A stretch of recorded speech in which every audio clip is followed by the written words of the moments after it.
Bonjour tout le monde. L'humain n'est pas un être isolé sur le plan génétique. Il est à l'image de ses parents ou des ancêtres de ceux-ci.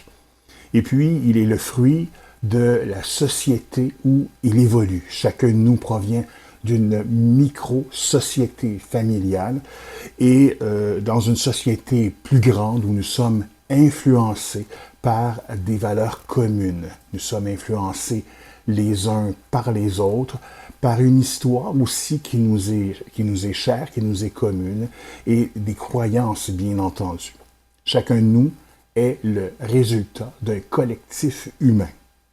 Ainsi donc, physiquement, j'ai hérité d'une génétique qui prend sa source dans les royaumes de France. En exemple, les Voyers d'Étienne Voyer, arrivés ici en Nouvelle-France en 1744, viennent du royaume d'Anjou. Nous sommes des Angevins. Le centre de l'Anjou est la ville d'Angers, en France. De plus, je suis un enfant de la génération X, dite la génération sacrifiée. Aussi, je suis un chrétien de tradition catholique qu'on nommera pendant longtemps un enfant du Concile.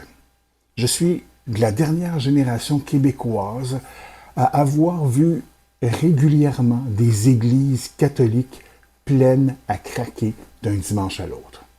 Au Québec, durant ma petite enfance, presque tous vont à la messe du dimanche, bien entendu. Il était même très facile de savoir quel voisin n'y allait pas, tellement que c'était commun, tout le monde allait à la messe à ce moment-là. Enfin, le Québec des années 1965 à 1985 est majoritairement composé de Caucasiens francophones. Jusqu'à la fin de mon cycle primaire à l'école, à Granby, je connaîtrai une seule famille au teint basané. Elle était d'origine haïtienne.